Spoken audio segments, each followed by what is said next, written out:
Maulidur Rasul itu ada faedahnya. Pertama, al-aman fi dzalikal am. Oleh Allah akan dijaga daerah itu selama 1 tahun.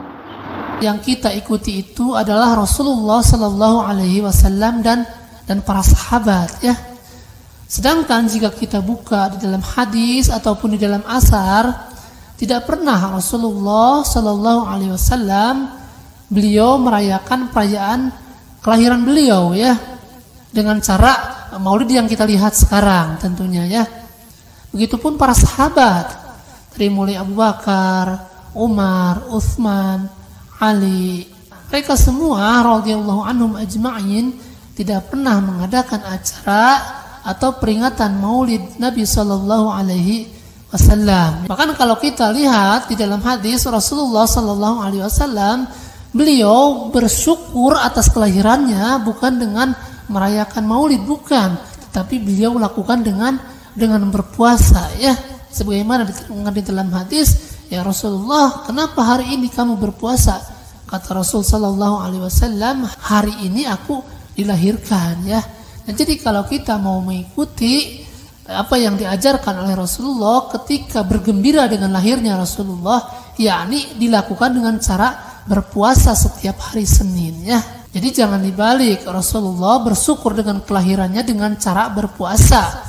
Kemudian kita misalnya dengan cara makan, ya.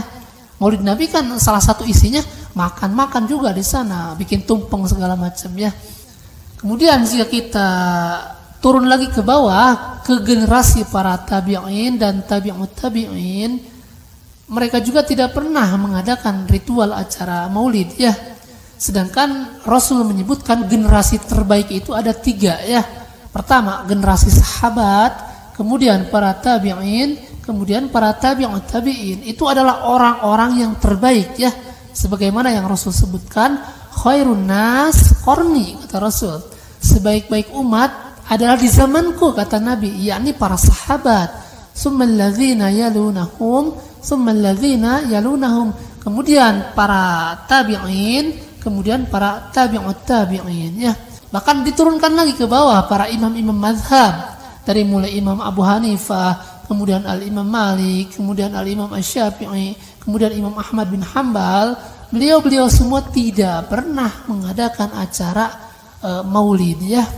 Nah, jadi ritual tersebut itu ngikutin siapa? Sementara Rasul tidak pernah merayakan, para sahabat tidak pernah merayakan, para tabi'in tidak pernah merayakan, tabi'ut tabi'in tidak pernah merayakan, dan 4 imam madhab pun tidak pernah merayakan yang namanya maulid, ya. Jika kita mencari tahu siapa orang pertama yang mengadakan maulid, maka akan kita temukan bahwa orang pertama yang mengadakan ritual maulid adalah orang-orang Syiah Fatimiyah, ya. Mereka mengadakan maulid Fatimah, maulid Ali, maulid Hasan dan seterusnya, ya. Dan ini disebutkan juga oleh tokoh-tokoh NU sendiri, ya, dan videonya beredar banyak, ya. Kemudian tokoh yang lain, yakni tokoh Syiah sendiri mengatakan di dalam forum perdebatan antara Sunni dan Syiah waktu itu, maka tokoh Syiah itu menyebutkan juga bahwa ritual tahlilan dan ritual muludan itu adalah orang-orang Syiah yang pertama melakukan, kemudian diikuti oleh orang-orang NU. Ini disebutkan oleh tokoh Syiah sendiri ketika berdebat dengan orang-orang Nahdliyin atau dengan orang-orang Sunni, ya. Itu banyak videonya beredar, ya. Nah, jadi menanggapi apa yang disampaikan oleh saudara penanya tadi, bahwa hukum maulid itu ada yang mengatakan bid'ah, ada yang mengatakan khilafiyah ijtihadiyah, maka sebaiknya kita lihat apakah Rasulullah melakukan atau tidak, apakah para sahabat melakukan atau tidak, kemudian para tabi'ut tabi'in, kemudian para imam-imam mazhab, mereka semua juga tidak pernah mengadakan acara maulid, ya. Jadi selesai urusannya, dan ini lebih aman. Rasul tidak melakukan, kita tidak melakukan, para sahabat tidak melakukan, kita juga tidak melakukan. Kemudian jika kita tanyakan apa alasan orang mengadakan acara maulid, maka mereka akan mengatakan ini adalah bentuk rasa cinta kami kepada Rasulullah Sallallahu Alaihi Wasallam. Kemudian jika kita tanya lagi kepada mereka, sayang mana antara kita dengan para sahabat, dengan para tabi'in, dengan para tabi'ut tabi'in. Para sahabat itu saking sayangnya kepada Rasul Sallallahu Alaihi Wasallam, beliau semua rela mengorbankan harta dan nyawa mereka. mereka pertaruhkan untuk Rasulullah Sallallahu Alaihi Wasallam. Tetapi sesayang-sayangnya mereka kepada Rasulullah, secinta-cintanya mereka kepada Rasulullah, tidak pernah dari mereka ada yang mengadakan acara maulid sebagai bentuk sayangnya, tidak ya. Mereka hanya menjalankan semua perintah Rasul dan menjalankan sunnah-sunnahnya ya. Nah, jadi kita pun yang mengaku cinta kepada Rasulullah Sallallahu Alaihi Wasallam, tentu caranya dengan menghidupkan sunnah-sunnahnya ya. Nah, jadi kami sampaikan buat penanya dan kaum muslimin pada umumnya, hendaklah kita melakukan apa yang Nabi contohkan ya. Jadi kalau Nabi tidak melakukan, para sahabat tidak melakukan, khawatir ibadah yang kita lakukan itu akan sia-sia di hadapan Allah ya.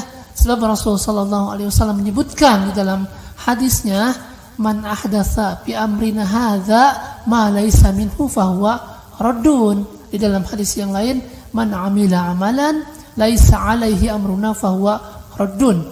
Barang siapa yang melakukan suatu amalan yang bukan berasal dari kami, kata Rasul, maka amalan tersebut akan tertolak ya. Nah, jadi mungkin seperti itu mengenai tanggapan kami terhadap saudara penanya ya.